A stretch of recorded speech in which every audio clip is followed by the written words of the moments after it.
Okay, I'm speaking to Colin Barnes, who's been one of the leading lights of the disability movement, giving us theory and practice and doing a lot of research, particularly at Leeds University for many years and now retired, but still active, I think. So, Colin, I want to ask you a few things about the theme we have in this year's Disability History Month, which, as you probably know, is disability, health, and well-being. Yep. So, for many years, our lives have been dominated by what we've come to know as the medical model. I'd like you to describe how you see that and how it has impacted on our lives, both in the past and more presently. Well, the medical model, if you want to use that phrase, is the general assumptions about anyone who's got a long-term impairment or ill health problem.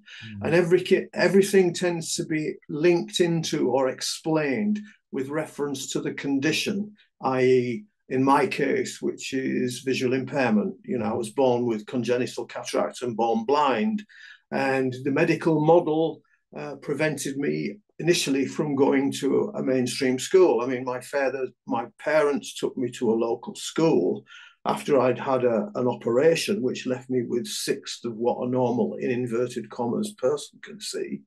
And I went to a normal school, and I was there for about, well, I can't even remember how long, because I wasn't there long enough before they put me into a residential school for blind and deaf children, basically. And that really sort of dominated my life until I was about 11, 12, when they sent me to I was lucky enough to get moved to what was then a secondary modern school. But everything beyond that was dominated by the fact that I was a visually impaired person, if you like, wearing glasses and stuff like that. And that's what happens. People's limited lifestyles are dictated by their whatever condition they've got, basically. And the interesting thing about the medical model is it's becoming more and more prevalent. You know, people today have got anxieties and all kinds of things, and their lives have been explained with reference to that rather than the failings of society to support people.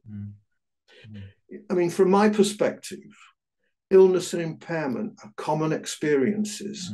What is unfortunate about our society is that if you are diagnosed or identified as having some kind of long-term condition, then you are limited, you are disabled by the way society responds to you, if you see what I mean. Yes. Impairment is a common experience. Absolutely. You know, I mean, the majority of impairments actually are caused by poverty, according to the World Health Organization. But impairments caused by illness, it's caused by accident, it's caused by war, it's caused by aging. Most of us, whether we like to accept it or not, will have some kind of long-term impairment before we expire this wonderful world of ours, basically. What's unfortunate is that society doesn't seem to be able to accept the fact that that's a real issue. You know, discrimination against disabled people is a long-term experience in Western society, and if not all societies. It's unfortunate, but that's the way life is structured around the modern world. And going back, do you think that an analysis that you're using is just as useful to look at past cultures as well, and the way that people with impairments were treated? Of course. I mean, for example, I mean, to go back to this particular issue, following the Second World War, if you like, 1945-46, there were several attempts to sort of generate some sort of welfare system for people who'd been damaged during the war. But issues around disability, if you like, impairment and disability really came to the fore in the 1960s, when, for various reasons, institutional responses, that's putting disabled people with, in inverted commas, supposed severe impairments into institutions like the one I went to. Medical science and various drug therapies changed all that, and disabled people became part of the community. And of course, the 1950s and 60s was a very enlightening time. It was like, as I think many people talk about, society moved from black and white to colour, and education became a common experience. The welfare state was established, and many countries across the Western world accepted the fact that welfare systems were necessary for generating a healthy workforce and so on. So attitudes began to change in the 1960s, particularly amongst disabled people. I mean, one of the most important books for me that was ever written on disability was a book that was produced in 1966 by a chap called Paul Hunt. Paul Hunt was a chap with an impairment which was degenerating through his life course, and he was put in an institution. And Paul led a rebellion. He was in the first Cheshire Home in England. He led a rebellion against the control by staff and so on. But the important thing for me was he produced a book in the 1960s, which had 12 articles in it. It was called Stigma, the Experience of Disability.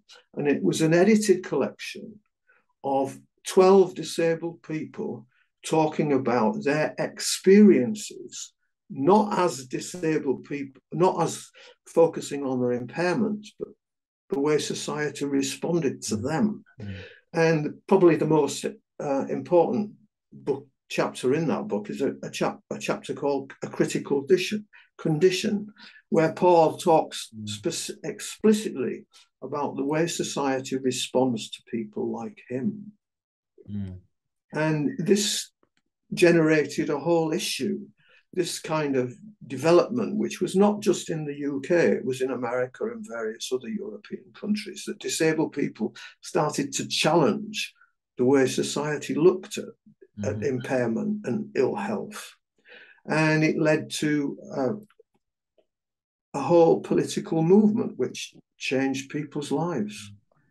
And the view, I think, that came out of that, and Paul was one of those who put it together in the Union of Physically Impaired Against Segregation, was this idea of the society was the real issue, that people had their impairments, but the disadvantage was nothing to do with their impairments. Would you explain how that works, please? Well, basically, I mean, if you think about what I would, the best way I can talk about it is with reference to discrimination, institutional discrimination. And the medical model has dominated our understanding of disability or disablement. I don't like using the word disability because one of the things that you've just pointed out to is the fact that the UPIS and Paul Hunt separated the concept of impairment, which is about body, mind, and its limitations due to various issues, as we've talked about already, and the way society responds to disabled people. And the only way that you can really understand that is with reference to institutional discrimination, which means that societies have sort of accepted a medical model and its power because it explains people's limitations without reference to the way society is organized. And the way our society is organized is it's organized around assumptions about physical fitness, intellectual fitness, abilities which everybody is expected to adhere to. And that's not always possible. Society doesn't accept the fact that everybody is different and people have different conditions, impairments, abilities, and so on. So you have this institutional discrimination, which is in supported by history, culture, the education system, employment services, health services. The whole structure of society tends to be focused on assumptions of an able-bodied normality, which is unrealistic for large sections of the society. And to some extent, you could argue that it's becoming more prevalent because medical science seems to be addressing issues which it wouldn't otherwise address in certain respects. Can you give us an example of what you're thinking about there? Well, if you think about women are, expected to look like fashion models. And unfortunately, that's not something that all women can do. But science, medical science, has breast implants, all kinds of ways in which they've distorted the normal body to look like something which it's not normally easy to do, if you see what I mean. Sure. So that's an example of sexism and misogyny, really. It is, yeah. What about an example of how this overburdensome medical model is impacting on our lives as disabled people now? Well, think about employment. I mean, if you look at the way in which disabled people are employed in this country, the majority of disabled people, and it depends what your condition is, of course, but you tend to be low-waged, low security, poor jobs, or unemployed at all, seen as dependent, basically, which is interesting because the more severely disabled you are, if you like, people with severe impairments need, inverted commas, personal assistance or carers, as we use the term these days, which is a loaded term. But I mean, I know as well as you know, we have friends who employ 2 or 3 people a week. I mean, we put an argument together in the early 90s for the argument that disabled people with severe impairments were actually employers, because as many people don't really realize, but disabled people in the early 80s, severely disabled people left institutions and set up personal assistance services where they employed people to do the things that they couldn't do, basically. Now, as I say, today, somebody with severe impairments could employ 2 or 3 people a week. So in a sense, they are employers rather than dependent, if you see what I mean. Yeah. And one of the things that I always used to say to students, dependence is something that we are all dependent on something. And as a joke, I used to say to students, think of the most dependent people in the country. And of course, the royal family are the most dependent people in the country because they don't even use money. They don't dress themselves. They don't choose their own clothes, etc., etc. So, and interestingly, of course, the more wealth you have, the less, of course, the rudimentary things of daily living you employ other people to do. So the idea that disabled people are far more dependent than everybody else is it's debatable, shall we say. Yeah. So we have this social model, which is basically identifying that it's the barriers beyond the person, it's the way things are structured, it's people's attitude, and all of it. It's the environment. Some people say, particularly historians, and this is Disability History Month, that we can't really look at the past through that lens because they didn't have that understanding then. But isn't it always the case that we look at the past through our understanding at the present to give us some understanding of it? So what's your view on that? Well, I think that's true. But I mean, one of the things that's interesting is that to view history from the way it's presented to us, particularly. I mean, if you only got to look at the way history presents the evolution of Britain, the British Empire, if you like, it's presented as we are beneficiary for the rest of the world. But the more you understand and go into the history of those issues, then you realize it's not as clear cut as it is presented. I mean, if you go back to the ancient world, where you could argue that the Greeks and the Romans and all those, societies prior to the modern world, they were all warlike societies, if you like. Citizenship was dependent on people being able to join the army or support the army, if you like. I mean, in Rome, citizens were expected to be in the military service for up to 20 years, simply because their society depended on its self-defense. Now, you could argue that that is discrimination against people who can't, but in their society, if you like, that was the only way the society could survive. As we've evolved, that's changed, if you like. But that's not to say that societies weren't discriminatory. I mean, euthanasia for newborn disabled children was common in ancient societies. It was expected because they couldn't participate in the necessities of their society. So the irony of that, Colin, is that we live in a world today that is massively more materially rich than any world that the Roman Empire or anyone could imagine. Yeah. And yet we have more extremes of poverty and the rich 1%. The technology we have would enable most disabled people to actually be, with a flick of an eye or the touch of a finger, be in touch with everyone around the world. And yet that isn't what's happening. Why do you think that is? Well, again, it's because the idea of democracy, the idea of, to go into, we live in a materialistic world. Since the Middle Ages, we've been shifting slowly but increasingly quickly into a materialistic world which is dominated by capitalism.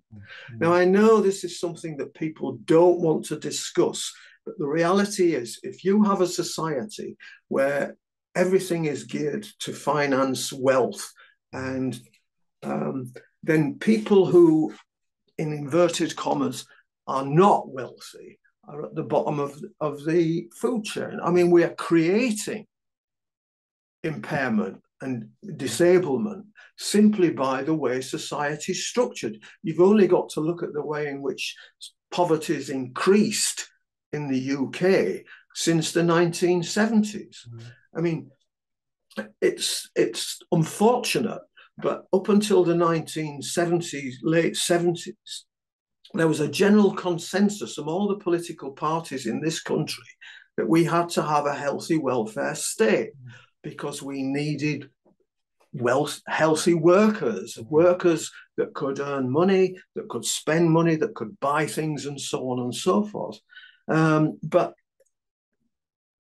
following the Thatcher years, I'm afraid to say, and this is politics, the whole idea of a welfare consensus has been eroded, and it's being eroded today. If you think about the recent experience of the last couple of weeks, the idea that we should cut taxes for the wealthy, at the same time cutting services and cutting taxes to pay for services, that would have been unheard of in the 1960s and 70s. Yeah. So the further we move into this materialistic way of life, the worse it is going to be for disabled or people with impairments and people who are at the bottom who can't afford to feed themselves properly, which will generate illness. And illness leads to impairment in many cases. And of course, that polarization isn't just happening in this country. No, it's happening around the world. Neoliberalism it is. Effectively, the model of a core and a periphery fits very well, where everything is drawn to the core, where the rich operate from, and on the periphery, it's just exploitation originally for raw materials, but now also for their labor power in factories, massive factories and so on. Of course it is. And the sad thing is, I mean, what do we get? The 80s were full of people, you know, loads of money. Everything was about making money. And slowly but surely, you know, that had a major influence. It was only in the late 1990s that things began to change when Blair became into power. You know, equality had sort of diminished. The unfortunate thing is as well that the whole issue is being exacerbated by climate issues, the climate problems, you know, and conflicts between countries that have not been able to participate in, you know, the global wealth that we seem to have, and those that haven't. Yeah. So you know. So we've gone from the global. Let me take you back to the individual, because I know you've done work on the difference between ill health and disability. Is it as much in the mind of the person as anything else, whether they see themselves as a victim or as someone who, yes, I'm different, but, you know, I'm still entitled to the things that everybody else is entitled to? How much credence would you give to that approach? I think it's important. And one of the things that changed people's attitudes, certainly for me, was the social model and the politicization of disability. Because prior to you know, I mean, Tom Shakespeare used to say that. Sorry, that's my phone. Yeah. Shakespeare used to say, "Give me 20 minutes, and every disabled person will understand the social model and understand the fact that it's not their fault that they can't get work, they can't live a normal life because of the way society is organized." And it's the politicization of disablement that has changed people's attitudes and made people more, shall we say, self-aware and more, more, if you like the word well-being, have a more sense of well-being than they had before. Because if society is looking negatively upon disabled people and they don't have any role models or anything like that to look forward to, then it has, I mean, the impairment issues are all interchanged. Physical impairment and intellectual impairment or mental health are intertwined for me. A wellness awareness, it doesn't matter who you are, what you have a role to play in society, and society has a responsibility to. You see, I mean, again, just to sort of, I don't like doing this really, but I've never ever had problems about being a disabled person because my parents were both disabled. Grew up in a family where my father had the same condition as me. My mother married me dad, and I was sent off to a residential school at 4, basically. And it was no wonder my dad worked in a sheltered workshop. But I was never made to feel different or terrible in any way whatsoever. The interesting thing about my mother, she ended up with a nervous breakdown, mental health problems. But, you know, my dad didn't earn a lot of money. She worked, had 2 jobs, and her eldest son, me, was put in a residential school for blind and deaf kids. And, you know, that illustrates how issues that are not necessarily yours can affect the way you respond to society, if you like. Yeah. So it is about having a positive sense of self, and you can't get that without contact with images, people who have been through the kind of situation and talk about the kind of situation that you've experienced, if you see what I mean. Yeah. So what we find, sense? Does that make sense? Yes, that makes absolute sense. So what we find is the sense that we had in the 70s, 80s, 90s, and indeed through to the noughties of some sort of collective action as disabled people seems to have largely disappeared, with instead people now being individual bloggers on the this, Oh, social media, and that has its place. But how do we get back to that sort of collective thing? Perhaps Disabled People Against the Cuts is an example of a movement that was built of those at the bottom, really. Because I think it's true to say, if you looked at the social characteristics of the disability movement in the 70s and 80s, they were very, very largely, most of the activists were graduates. They had this uplift in university places with Harold Wilson and so on. And so there were many more places at university than their forebears would have had. So definitely. Definitely. Yeah, so it was quite an informed movement, but what we've seen with DIPAC is that those who are most desperate, those who are actually dying as a result of the austerity measures, are actually fighting back, and in a way that is a stronger sort of action. Would you agree with that analysis? Oh, definitely. I mean, as a member of DIPAC, I mean, it's interesting that DIPAC was formed by 2 ex-students of Leeds University. It was, and it was out of that movement that DIPAC has become what it has. But there are other organisations, like Manchester Coalition of Disabled People is very active. They have education programs for young disabled people to give them a sense of, well-being, if you like. And this is something that is really needed across the country. I mean, interestingly, if you look at the history of BCODP, it was formed in 1981. Interestingly, the International Year of Disabled People. And it was formed because there was a conference for organisations of disabled people, which turned into Disabled People's International. BCODP only had 7 organisations when it was formed. When I joined in 1989, it had 70 organisations. By the time we got anti-discrimination legislation, it had 120 organisations. That was 95, yeah. Sorry?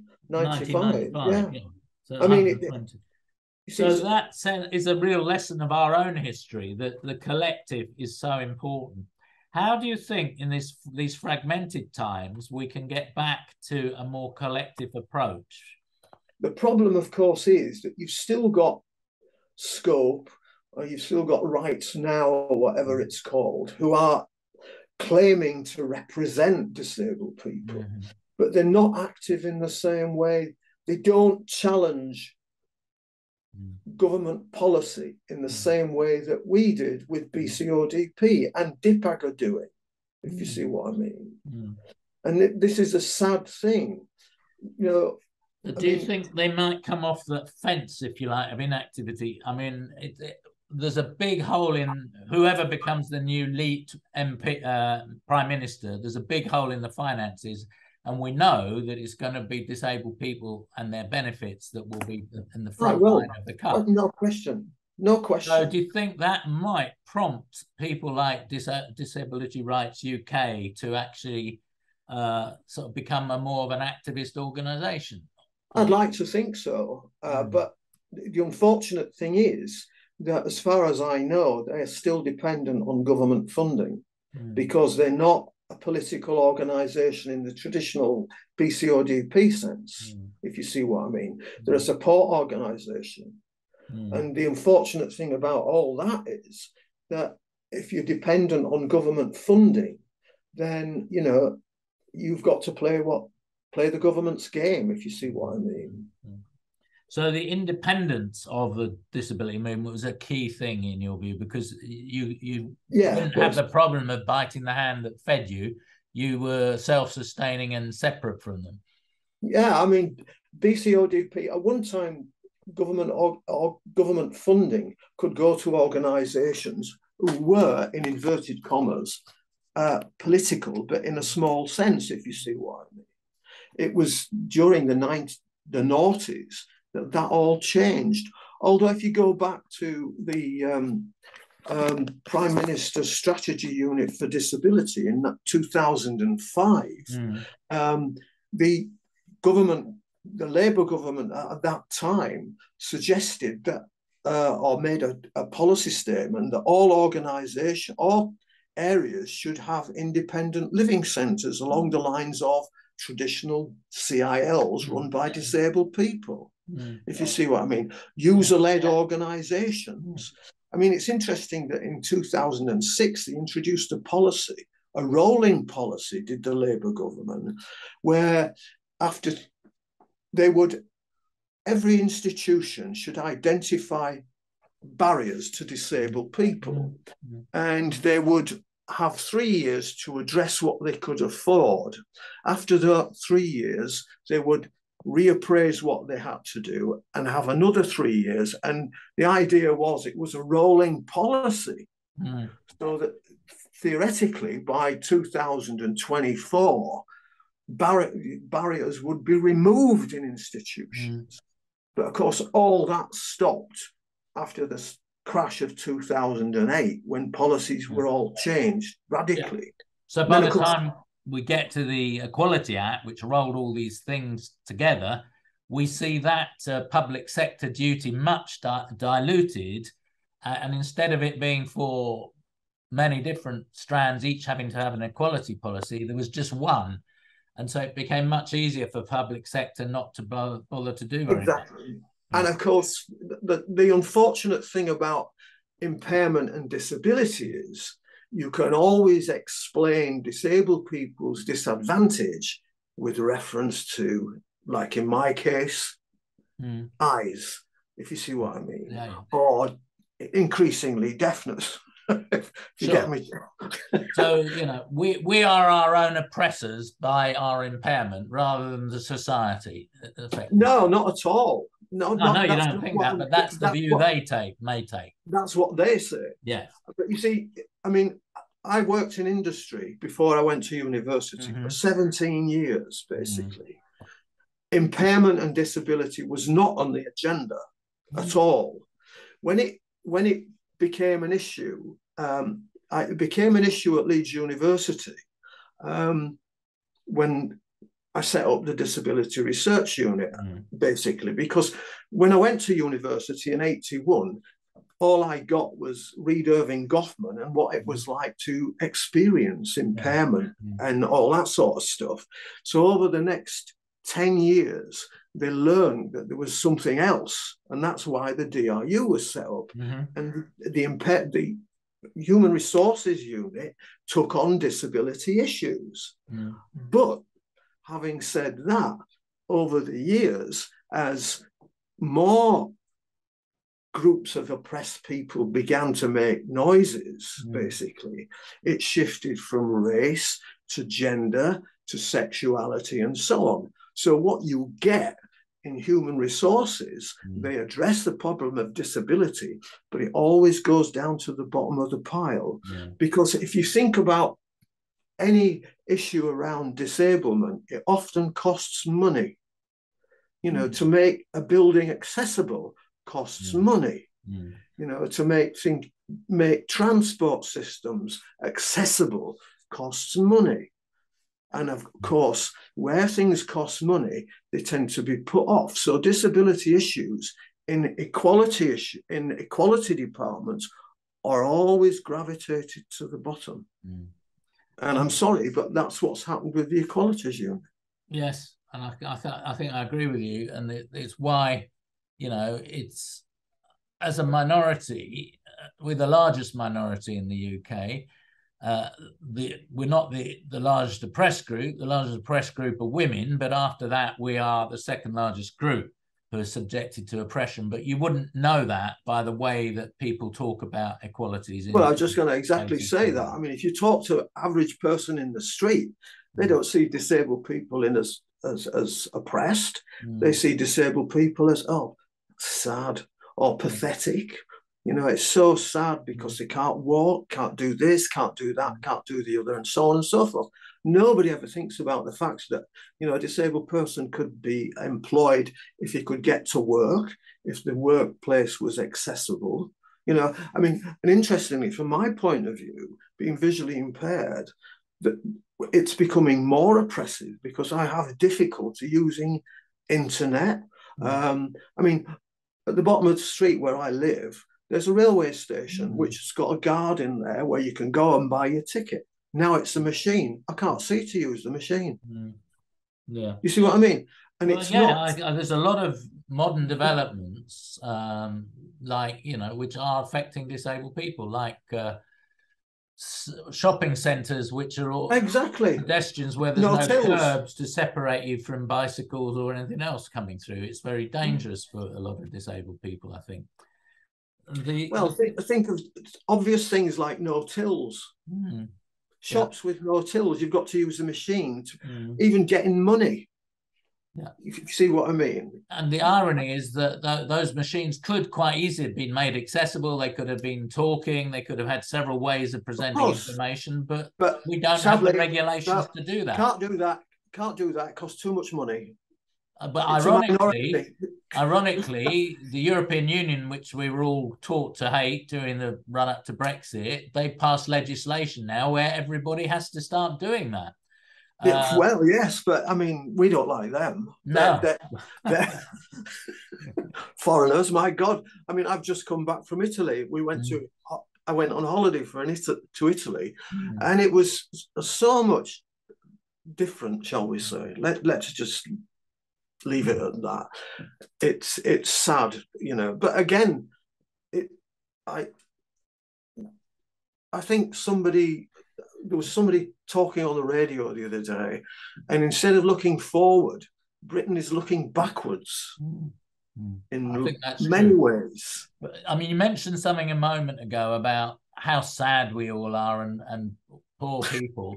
I mean, it's not surprising, really. There was the sort of classical Greek-Roman view that if we weren't productive, we should be got rid of. But then with the Bible, particularly the New Testament, came a different view that we should be treated charitably, that we should live on the crumbs that other people gave us.